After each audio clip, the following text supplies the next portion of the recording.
when I am working with an organization and I hear the term legacy, it like makes the hairs on the back of my neck stand up, because what that tells me is that the old way of doing things, or the way from company A, the way from company B, are still almost like accepted as part of the cultural norms. And to me, that's a huge red flag. I was in the financial services business for a long time, and I remember one of our big clients was Morgan Stanley, after they had at one point been Morgan Stanley Smith Barney, right?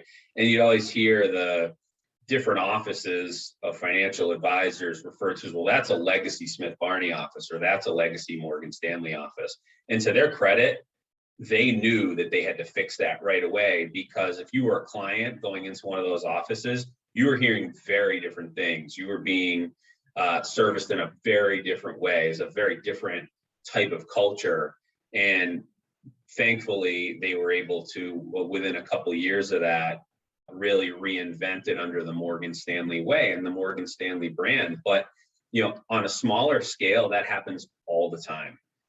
Bank One acquires Bank Two. Well, then there's the legacy Bank One people and legacy Bank Two people. And you can't have that, because that will make its way to the customer base. And the second they realize that they're going into two different cultures, potentially branch to branch, it makes them nervous. In any business, that makes customers nervous. Now we're talking about the customer experience. So the first thing that I listen for is the culture unified? Are they referring to themselves as company X, right? Because it can't be former company A or former company B.